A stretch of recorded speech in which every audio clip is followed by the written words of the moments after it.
अच्छा सुनो, सब्सक्राइब करते वक्त ना घंटी बजा देना ताकि जब मैं ऑनलाइन आऊं तो तुम्हारे फोन की भी घंटी बजे। Hello guys. Hello students, dear students.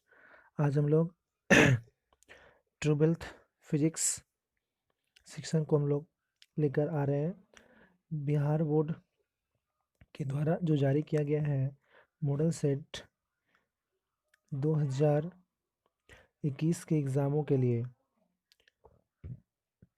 उसके मॉडल सेट को लेकर हम लोग आज हाजिर हो रहे हैं, जिसमें से आपको बोर्ड के द्वारा पता है नियम कंडीशन।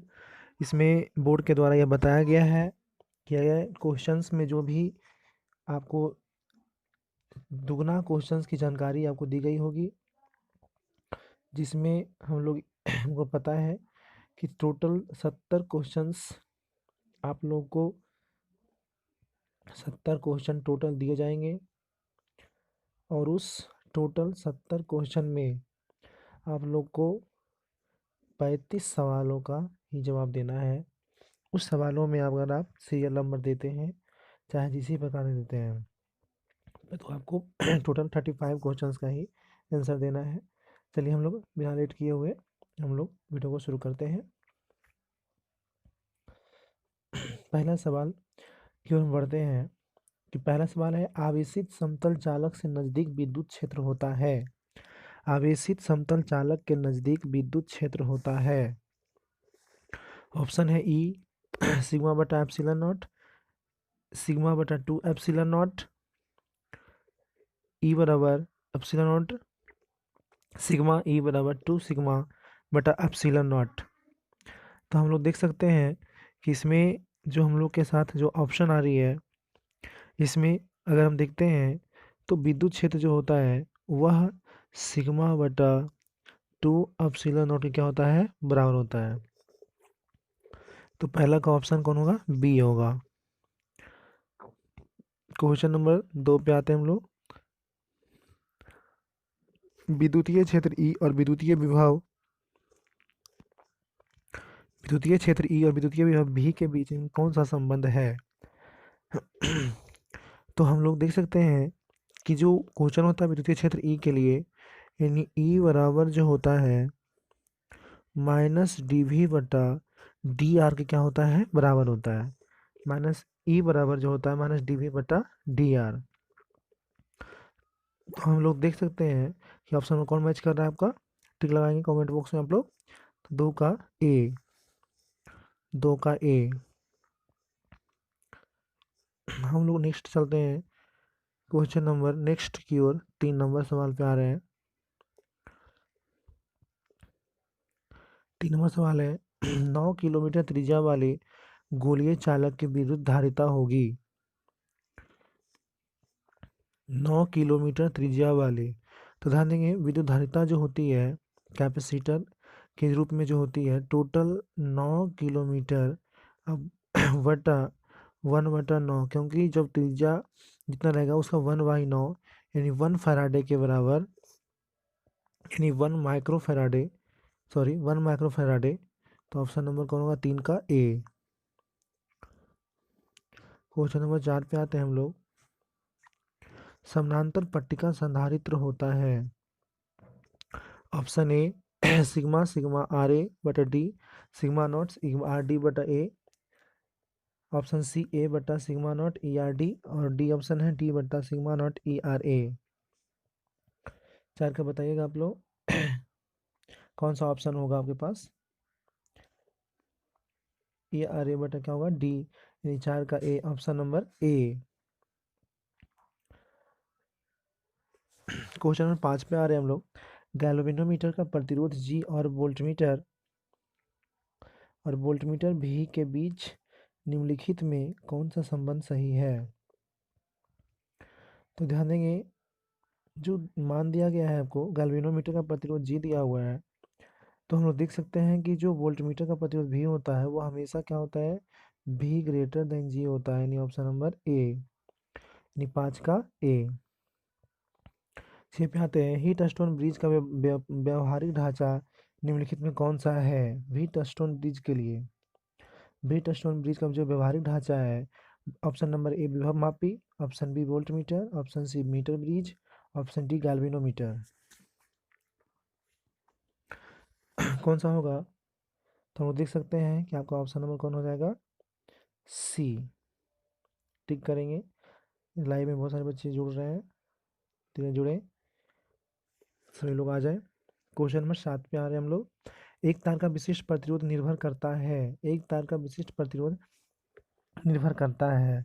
विशिष्ट प्रतिरोध जो होता है वह उसके अनुप्रस्थ यानी कि देख सकते हैं हम लोग उसकी लंबाई पर, अनुप्रस्थ का आगे व्यास पर, द्रव्यमान पर और पदार्थ की प्रकृति पर। तो देख सकते हैं कि ऑप्शन नंबर जो होगा इसका प्रकृति ज़्यादा निर्भर करता है, क्योंकि प्रकृति के अनुसार ही वो उसका नेचर के गुण को बतलाता है। फिर आते हैं हम लोग, किरचॉफ्स का बिंदु नियम में कौन सी राशि संरक्षित होती है? क्वेश्चन नंबर 8 में आ रहे हैं कि किरचॉफ्स के बिंदु नियम में निम्नलिखित कौन सी भौतिक राशि संरक्षित रहती है? कौन सी भौतिक राशि संरक्षित होती है? आवेश। किरचॉफ का बिंदु नियम, कौन सी भौतिक राशि आवेश संरक्षित होती है? अब आते हैं क्वेश्चन नंबर 9 पे आ रहे हैं, धारावाही चालक के अंदर इलेक्ट्रॉन की गति कैसी होती है? धारावाही चालक के अंदर इलेक्ट्रॉन की गति कैसी होती है? नंबर ए समरूप, त्वरित, एकरूपीय औसत, और तीसरा क्या है, अपमंदित। अपमंदित ऑप्शन नंबर 9 में हो जाएगा, तो ऑप्शन नंबर बी यानी त्वरित। विद्युत परिपथ की शक्ति कैसी होती है? विद्युत परिपथ की शक्ति कैसी होती है? तो ध्यान देंगे इसमें ऑप्शन के अनुसार जो है P बराबर शक्ति इक्वल टू भी गुने भी यानी भी बटा आर यानी भी स्क्वायर आर, यानी 10 का ऑप्शन नंबर कितना, सी हो जाएगा। 10 का ऑप्शन सी। अब आते हैं क्वेश्चन नंबर 11 के लिए आ रहे हैं, चुंबकीय क्षेत्र में गतिशील आवेश पर बल के लिए कौन सही है? कौन सही है? तो ध्यान देंगे कि जो फोर्स का जो वैल्यू होती है, जो फोर्स का जो मान होता है वह वह क्या होता है, क्यू बराबर भी वेक्टर क्रॉस बी वेक्टर क्या होता है, बराबर होता है, बराबर होता है। यानी 11 का ऑप्शन में कौन हो जाएगा, बी। 11 का ऑप्शन बी। चुंबकीय फ्लक्स का मात्रक होता है,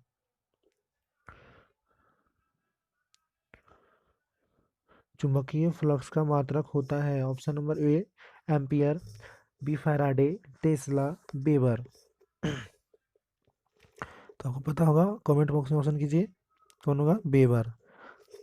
13, जिस परिपथ में सिर्फ प्रतिरोध है उसका शक्ति गुणांक है, जिस परिपथ में सिर्फ प्रतिरोध है उसका शक्ति गुणांक क्या होता है? तो ध्यान देंगे शक्ति गुणांक जो होता है, कॉफिशिएंट पावर फैक्टर जो होता है आर बराबर जो होता है under root R square plus omega square L square. तो ऑप्शन नंबर आप डी देख रहे होंगे, 13 का ऑप्शन नंबर डी होगा।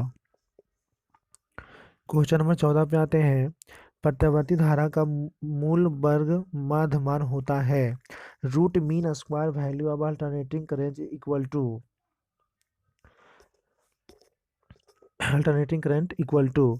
तो देख सकते हैं आप इसमें कि 14 का जो है हम लोग √2 गुने शिखर धारा का मान, शिखर धारा का मान बटे √2, ऑप्शन समझ सी दिख रहा है, शिखर धारा का मान बटे √2। क्वेश्चन नंबर 15 पे आ रहे हैं, एक चुंबक की चुंबकीय लंबाई LM और ज्यामितीय लंबाई LG के बीच निम्नलिखित में कौन सा संबंध सही है? तो ध्यान देंगे ज्यामितीय लंबाई जो होता है यानी LG बराबर वो 6/5 होता है LM के बराबर, 6/5 होता है LM के बराबर। ये LG जो है ज्यामितीय लंबाई लिखा हुआ है, और ये क्या है, ज्यामितीय लंबाई चुंबकीय लंबाई LM लिखा हुआ है। तो 6/5 LM के बराबर, 15 का ऑप्शन नंबर कितना, ए। 15 का ऑप्शन नंबर ए। अब आइए क्वेश्चन नंबर 16 पे आइए, यदि BH पृथ्वी के चुंबकीय क्षेत्र का क्षैतिज घटक और डेल्टा जो है नमन कोण हो तो पृथ्वी के चुंबकीय क्षेत्र के निम्नलिखित में कौन सा सही है? कौन सा सही है? तो ध्यान देंगे, अभी जो हम लोग पढ़ते हैं बी वी बटा बी एच के रूप में होता है, तो यह जो होगा सीधे बी एच बटा कॉस डेल्टा के रूप में जाना जाएगा, यानी 16 का ऑप्शन नंबर ए। अब ये 17 में चुंबकन तीव्रता की इकाई होती है। चुंबकन तीव्रता की इकाई होती है, यानी हम कह सकते हैं कि टोटल चुंबकन तीव्रता जो होती है एम्पियर बटा मीटर, इसको लिख सकते हैं एम्पियर मीटर इनवर्स। 17 का ऑप्शन नंबर सी। चुंबकीय याम्यतर होता है, यानी मैग्नेटिक मेरिडियन होता है। 18 का हम लोग देख सकते हैं, ऑप्शन नंबर एक बिंदु है, एक रेखा है, एक क्षैतिज तल है और एक ऊर्ध्वाधर तल है। एक ऊर्ध्वाधर तल है। 18 कर रहे हैं, 18 का तो बताइए कौन सा ऑप्शन होगा? एक बिंदु, एक रेखा, एक क्षैतिज तल, एक ऊर्ध्वाधर तल, कौन सा होगा? एक क्षैतिज तल होगा। क्वेश्चन नंबर 19 पे आइए। समान समायोजन में सरल सूक्ष्मदर्शी का आवर्धन क्षमता होता है। समान समायोजन में सरल सूक्ष्मदर्शी का आवर्धन क्षमता होता है। Option A 1+d/f, option B d/f, option C 1+f/d, option D f/d। Comment box में लिखेंगे आप लोग, जल्दी जल्दी थोड़ा जुड़ जाएंगे और बच्चे लोग जुड़ रहे हैं। तो होता है इसका 1+f/, क्या होता है? डी के बराबर होता है, यानी 19 का क्या हो जाएगा? सी। समान आँख के का समान आँख लेंस का फोकस दूरी लगभग कितना होता है? समान आँख लेंस का फोकस दूरी कितना होता है? तो ध्यान दीजिएगा, समान आँख के जो लेंस दूरी फोकस दूरी होता है वो 25 सेंटीमीटर के क्या होता है? बराबर होता है। अब आते हैं हम लोग हीरा, क्वेश्चन नंबर 21 पे आ रहे हैं कि हीरा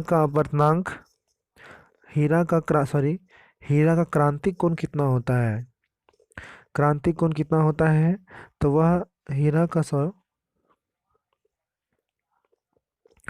क्रांतिक कोण जो होता है वह 24.41 डिग्री के बराबर होता है। तो ये ऑप्शन नंबर देख पा रहे हो कौन सा मैच करेगा? ऑप्शन नंबर ए। चलिए क्वेश्चन नंबर 22 पे आ रहे हैं हम लोग। दो संकर्पित उत्तल लेंसों का समतुल्य लेंस होता है। संपर्कित माने होता है इक्विवेलेंट लेंस, कांटेक्ट में जो एक दूसरे से सटा हुआ हो। तो पहला उत्तल है, दूसरा अवतल है, तीसरा बेलनाकार है, समतलावत्तल है। और चलिए टिक करेंगे थोड़ा फास्ट में। तो हम देख सकते हैं कि आपका जो ऑप्शन नंबर पहला है वो ऑप्शन नंबर कौन सा मैच कर रहा है? उत्तल। क्वेश्चन नंबर आते हैं 23 के अनुसार। 23 पे आ रहे हैं। 23 पे कहना चाह रहा है कि प्रकाशिक तंतु का मूल सिद्धांत है। प्रकाशिक तंतु का मूल सिद्धांत क्या है? पहला ऑप्शन नंबर ए परावर्तन, दूसरा प्रकीर्णन, विवर्तन और पूर्ण आंतरिक परावर्तन। तो इसमें क्या होगा? पूर्ण आंतरिक परावर्तन, ये मूल सिद्धांत पर जो आधारित होता है वो पूर्ण आंतरिक परावर्तन पर आधारित होता है। अब आइए क्वेश्चन में 24 पे आते हैं कि समान आँख के लिए स्पष्ट दृष्टि के लिए न्यूनतम दूरी कितनी होती है? ये ऊपर के क्वेश्चन में हम देख चुके हैं, इसका क्या होगा? 25 सेंटीमीटर ही होगा। इंद्रधनुष के निर्माण के लिए निम्नलिखित कौन सी घटना सही है? इंद्रधनुष का जो निर्माण होता है उसके लिए कौन सी घटना सही है? ऑप्शन ए प्रकीर्णन, विवर्तन, वर्ण विक्षेपण, ध्रुवीकरण। तो वर्ण, इसका जो इंद्रधनुष का निर्माण होता है सबसे सटीक आंसर होगा आपका वर्ण विक्षेपण। जब तक कि आप सेट नहीं लगाएंगे तब तक आपकी क्लास का अधूरा रिजल्ट माना जाता है, क्योंकि ऑब्जेक्टिव की संख्या बढ़ाने से बोर्ड के अनुसार बच्चों को आसानी कर दिया है, बोर्ड को भी आसानी है, लेकिन आपका रिजल्ट का जो मार्किंग है वो काफ़ी हार्ड मेकर से बनने जा रही है। इसलिए थोड़ा सा ऑब्जेक्टिव विशेष रूप से फोकस करें। सेट के लिए आप लोग ऑनलाइन क्लास टीम क्लास से रोज जुड़ जाएं।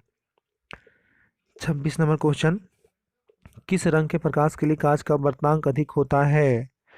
किस रंग के प्रकाश के लिए कांच का वर्तनांक अधिक होता है? ऑप्शन ए लाल, ऑप्शन बी बैगनी, ऑप्शन सी हरा, ऑप्शन डी नीला। 26 नंबर सवाल देख रहे हैं हम लोग। तो ऑप्शन नंबर कौन हो जाएगा, किस रंग के अवर्तनांक। तो इसमें ध्यान दीजिए कौन सा होगा, किस रंग के अवर्तनांक जो होते हैं सबसे अधिक होते हैं। तो मैं बताना चाहूँगा, अवर्तनांक तरंगदैर्घ्य जो होता है लाल का होता है, लेकिन इसमें कौन सा होगा, बैंगनी होगा। अब आइएगा 27 नंबर सवाल है, विनाशकारी व्यतिकरण के लिए पथांतर होता है। विनाशकारी व्यतिकरण के लिए पथांतर होता है। क्वेश्चन में कितना 27 चल रहा है हम लोग। तो 27 का कितना होता है विनाशकारी व्यतिकरण के लिए, 2n+1 लेमडा/2 के बराबर होता है। देख पा रहे होंगे ऑप्शन नंबर कौन सा, बी होगा। क्वेश्चन नंबर 28 पे आते हैं, प्रकाश के अनुप्रस्थ तरंग प्रकृति को निम्न कौन सी घटना पुष्टि करता है। प्रकाश की अनुप्रस्थ तरंग प्रवृत्ति को निम्नलिखित में कौन सी घटना पुष्टि करता है। ऑप्शन ए परावर्तन, ऑप्शन सी वन विक्षेपण, ऑप्शन सी व्यतिकरण, ऑप्शन टी ध्रुवीकरण। तो क्या हो जाएगा यहाँ पे, ऑप्शन नंबर डी हो जाएगा, यानी क्या होगा, ध्रुवीकरण।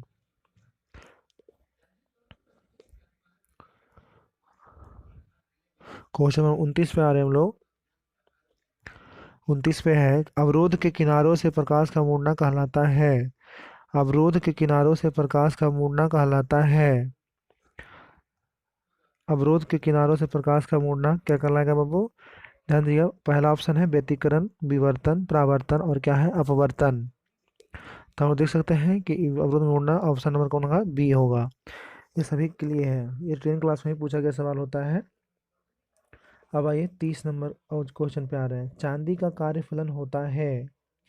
क्वेश्चन नंबर 30 पे है, चांदी का कार्य फलन होता है। ऑप्शन ए 2.5 electron volt, 3.5 3.2 electron volt, 6.5 electron volt, 4.7 electron volt. 30 का ऑप्शन नंबर कौन हो जाएगा, डी। 30 का ऑप्शन नंबर डी। अब आइए 31 नंबर सवाल, प्लांक नियतांक का मान होता है। प्लांक नियतांक का मान होता है। 31 नंबर सवाल पे है 6 दशमलव, तो मैं बताना चाहूँगा 31 में जो सवाल इसका है प्लांक कांस्टेंट का वैल्यू पूछा जा रहा है। The value of Planck constant is, है ना। तो 31 के लिए सवाल है वो 6.626 इंटू 10⁻⁻34 जूल सेकंड के बराबर। ऑप्शन नंबर मिला लीजिएगा, ऑप्शन नंबर मेरे ख्याल सी मैच कर रहा है। ऑप्शन नंबर 32, फोटोन का गतीय द्रव्यमान होता है। फोटोन का गतिक द्रव्यमान होता है, हम देख सकते हैं वह जो होता है फोटोन वाला h/c लेमडा के बराबर होता है। फोटोन का गतिक द्रव्यमान की बात की जा रहा है।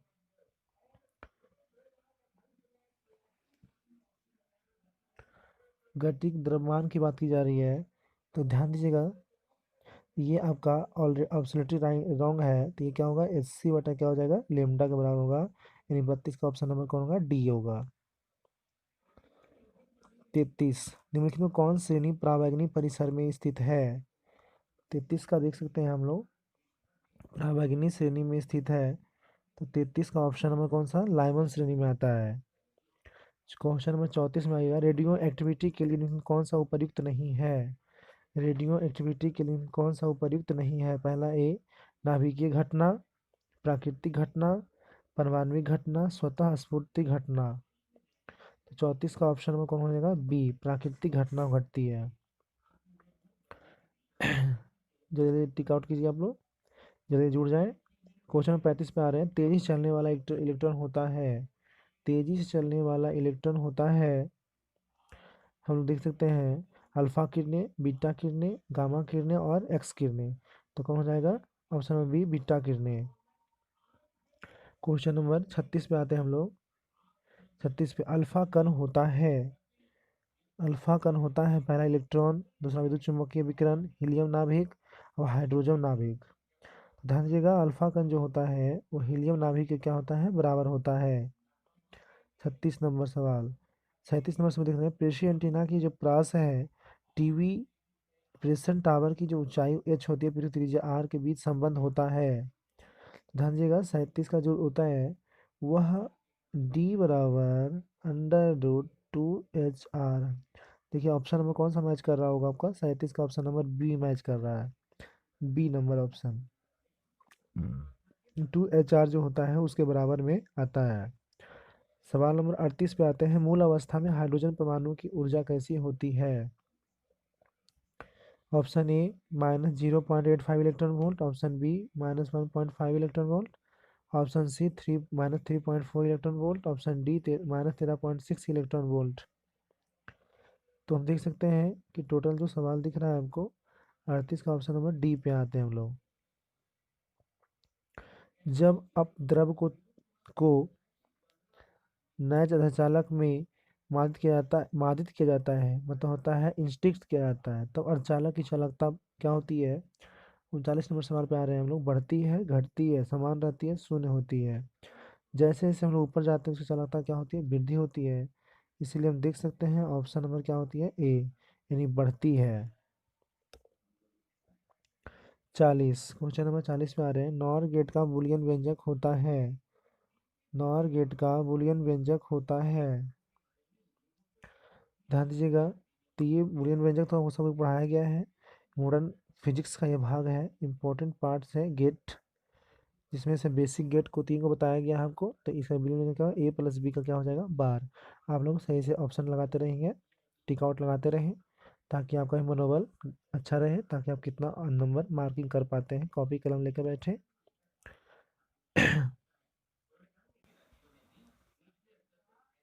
चलिए क्वेश्चन नंबर 41 पे आ रहे हैं हम लोग। अर्धतरंगी डिस्करण में 50 हर्ट्ज के निवेश आवृत्ति के लिए निम्नलिखित में कौन सा सही निर्गम आवृत्ति है? कौन सा निर्गम सही आवृत्ति है? 25 hertz, 50 hertz, 100 hertz, 200 hertz. 25 hertz, 50 hertz, option करेंगे फटाफट आप लोग। तो 50 हर्ट्ज आवृत्ति जैसी होती है ना, तो आवृत्ति जब भी निकलेगा तो उसके एक फर्क गुना के बराबर होता है, एक गुने के बराबर, यानी 50 हर्ट्ज गुने 1, यानी 50 हर्ट्ज के बराबर ही होगा। अब देखिए बाइनरी नंबर आ रहा है आपका 42 नंबर का, इसका आप लोग जल्दी टिक कीजिएगा, ऑप्शन कीजिए फटाफट।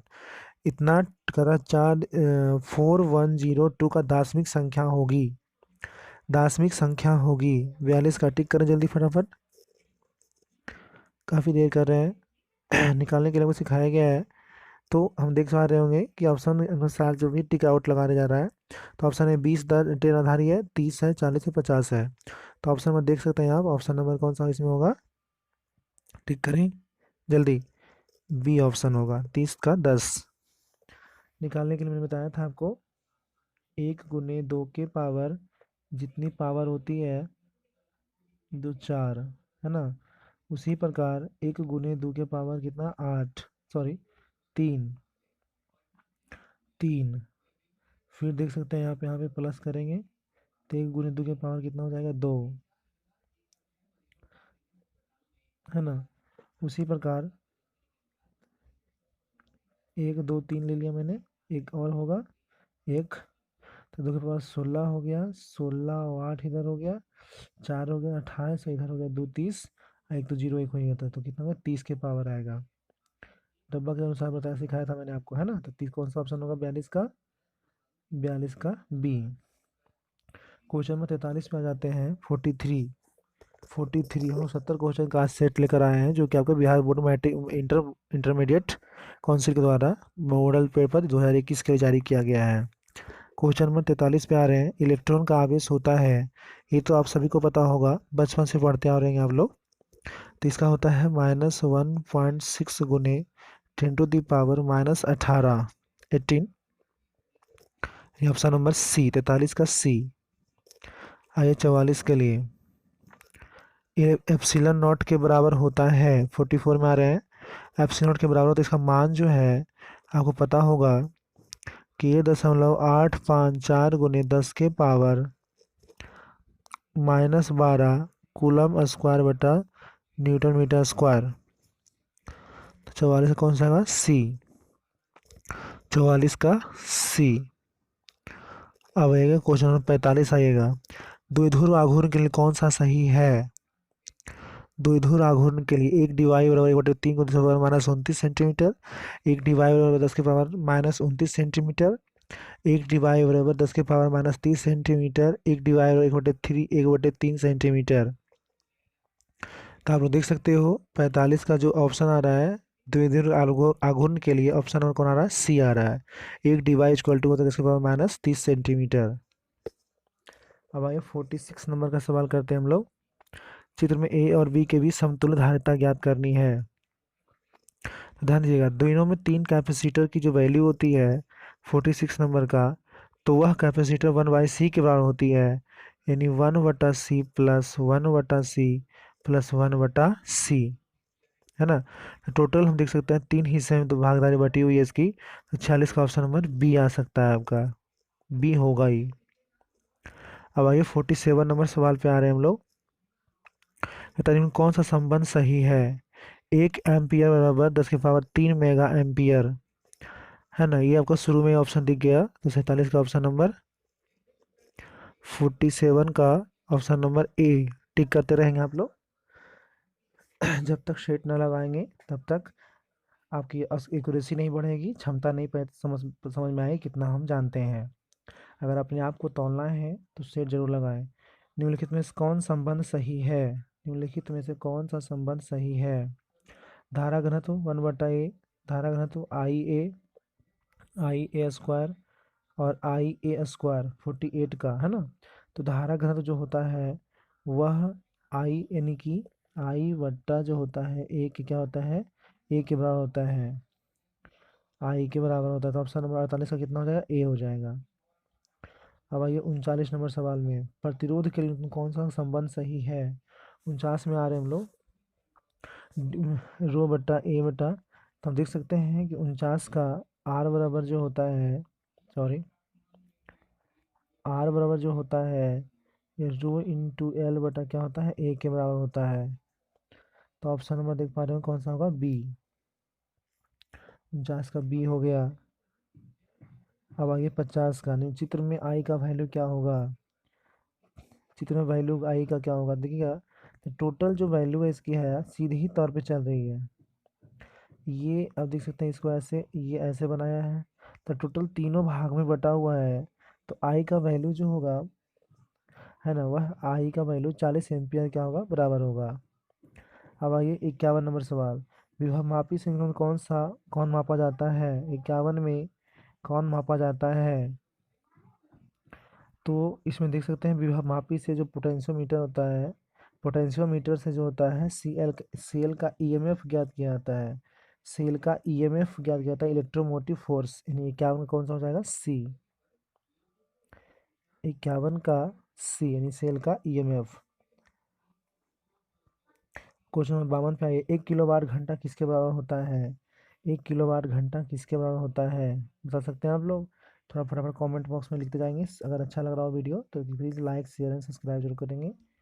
तो 52 का हम लोग देख सकते हैं कि 3.10 जूल, यानी ऑप्शन 52 का कितना, सी हो जाएगा।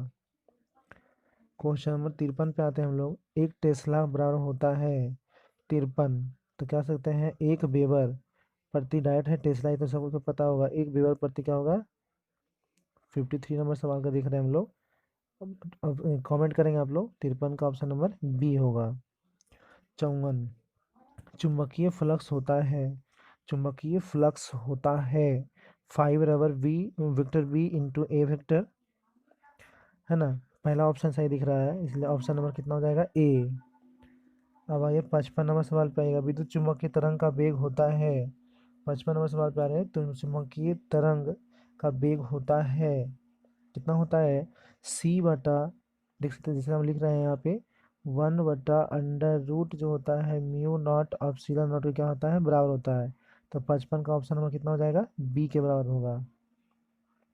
अब आई 56 नंबर, फोटोन की जो ऊर्जा होती है, 56 नंबर सवाल है, फोटोन की ऊर्जा जो होती है, फोटोन की ऊर्जा एक पार्टिकल होता है जो ई बराबर एच वी का क्या होता है, बराबर होता है। तो कितना हो जाएगा, ए हो जाएगा।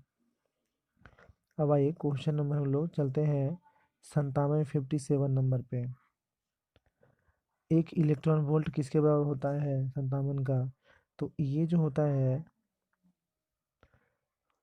1.6 × 10⁻⁻19 जूल, 57 कितना हो जाएगा ए। 58 में आएगा। देखिए फिर से आ रही है 10वीं प्रणाली। बताइए आप लोग टिक आउट कीजिए, मैं वेट करता हूँ। 58 का कौन सा सही संबंध सही है, तो आपको निकालने के लिए सबको सिखाया गया है कौन सा संबंध सही है। Please comment fast, please comment. 111 का 2 है, 7 दिखा रहा है। 100 का 7 7 10 है। 101 का 7 है। 110 का फिर 7 है। तो ध्यान दीजिए 58 कौन सा हो जाएगा। 58 का ऑप्शन नंबर बताइए आप लोग। निकालने के लिए सिखाया गया आपको ए। तो कैसे आया वो बता दूं मैं आपको कि ए लेते हैं हम लोग 2 के पावर 3 लेंगे।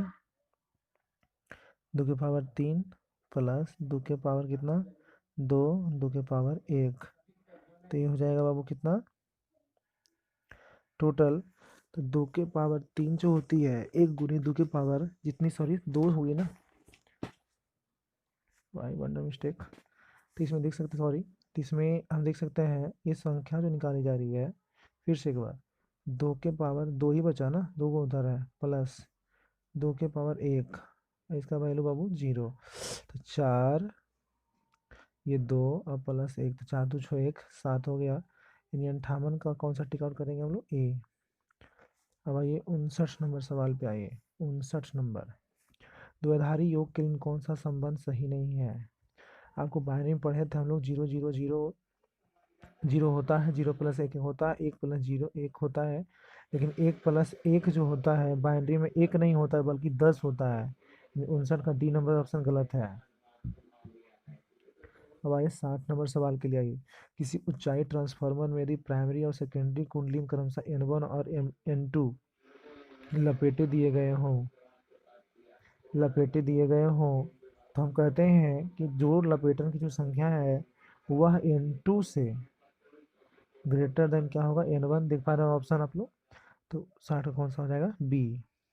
अब 61 नंबर सवाल, हाइड्रोजन वन कर्म की कौन सी श्रेणी दृश्य भाग में पड़ती है। दृश्य भाग में पड़ती है, दृश्य भाग में पड़ती है। तो इसका ऊपर ही हमने देखा था कि ऊपर लाइनर श्रेणी आया था, अभी कौन सा आ रहा है बामन श्रेणी। अब आइए क्वेश्चन नंबर 62, इसे आप लोग जरूर देख लेंगे ताकि ये वीडियो काफ़ी हेल्पफुल होने वाला है आपके लिए, जिसमें से आपको इसके क्वेश्चन आपको असीम, इस टाइप से क्वेश्चन जितने भी असीम संभावना लड़ने की संभावना है, इसलिए आप पूरे तरीका से इसे याद कर जाएंगे। उत्तर लेंस की फोकस दूरी 1 मीटर है, तो इसकी शक्ति होगी, इसकी शक्ति होगी 1 डायोप्टर के बराबर होगी। 62 का कौन सा हो जाएगा ए। अब आइए 63 नंबर क्वेश्चन पे आ रहे हैं। सरल सूक्ष्मदर्शी के लिए निम्नलिखित में कौन सही है। सरल सूक्ष्मदर्शी के लिए निम्नलिखित में कौन सा सही है। तो ध्यान से देखते हैं हम लोग। तो एफ ओ जो बराबर होगा 63 का क्वेश्चन नंबर, एफ ओ जो ग्रेटर देन क्या होगा एफ ई होगा, यानी इससे बड़ा ऑप्शन नंबर ए। 63 का कौन सा हो जाएगा ए। अब आइए 64 नंबर सवाल पे, एक पतले प्रिज्म द्वारा न्यूनतम विचलन होता है। बताइए आप लोग, पतले प्रिज्म द्वारा न्यूनतम विचलन होता है। क्वेश्चन नंबर 64 चल रहा है 64। प्लीज टिक आउट जल्दी फास्ट, ऑप्शन प्लीज। 64 का हम लोग देख सकते हैं कि कौन सा आ रहा है आपका 64 का कौन सा म्यू माइनस 1/2 ए, 64 का सी। 65 नंबर सवाल पे आते हैं हम लोग। प्रकाश के अपवर्तन में कौन सा भौतिक राशि नहीं बदलती है। नहीं बदलती है, पहला ऑप्शन तीव्रता, वेग, तरंग दैर्घ्य, आवृत्ति। तो 65 का ऑप्शन नंबर डी क्या होती है नहीं बदलती है। 66 नंबर सवाल बताता है यदि हवा में प्रकाश का वेग v और पानी में प्रकाश का v w हो तो ध्यान देंगे ये जो होगा v a ग्रेटर देन होगा v w का, यानी ऑप्शन दिखा होगा, ऑप्शन देख पा रहे होंगे ऑप्शन नंबर बी। अब आइए क्वेश्चन नंबर 67 पे आ रहा हूँ। जल का क्रांतिक कोण कितना होता है बताइएगा। इस हम लिख पा रहे हैं कि 48.75 डिग्री के बराबर। 67 का option number D. Question number 68 पे आ रहे हैं।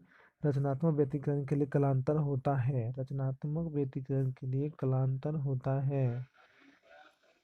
इसमें देखिए 5 बराबर कितना हो जाएगा 2n पाई के बराबर होता है, यानी 68 का ए। 68 का ए। अब आइए 69 में, प्रकिरणित प्रकाश की तीव्रता आई के लिए कौन सा सही है? प्रकिरणित प्रकाश की तीव्रता के लिए कौन सा सही है? Please option. I inversely proportional to lambda, I inversely proportional to lambda square, I inversely proportional to lambda cube, I inversely proportional to बटा लेम्डा पावर 4। तो ये जो होता है आई इनवर्सली प्रोपोर्शनल टू 1 बटा लेम्डा के पावर 4। तो 69 का option number D. Question number last चल रहा है सेशन का हमारा। कांच के समानांतर सतह की पट्टी का फोकस दूरी होता है। कांच के समांतर सतह की पट्टी का फोकस दूरी होता है।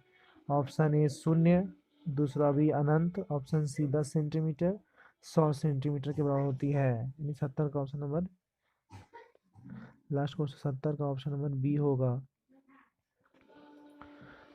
70 का ऑप्शन नंबर बी। तो हम लोग ध्यान देंगे इसमें 70 में 70 आप लोग अगर सेट लगाते हैं तो 70 में 70 लाने के लिए आप लोग हेल्पफुल हो जाएंगे। अगर ये हमारा वीडियो आपको अच्छा लगा हो तो please like subscribe and share ज़रूर करेंगे। जो आपको आप सभी का वीडियो मन से देखने के लिए आप सभी का हार्दिक अभिनंदन। बहुत बहुत धन्यवाद जो आपने अपना कीमती समय हमारे आज वीडियो पे दिया है। इससे हमें 1 गुना फ़ायदा होगा। आपको भी यहाँ से 4 5 से 6 गुना आपके रिजल्ट बेहतरीन अवसर पे आएंगे। तो सभी का इसी हम लोग वीडियो को समाप्त करते हैं। इसे शेयर प्रैक्टिस जरूर करते रहें। तब तक के लिए मिलते हैं फिर नेक्स्ट वीडियो में। तब तक के लिए बहुत बहुत धन्यवाद। जय हिंद, जय भारत।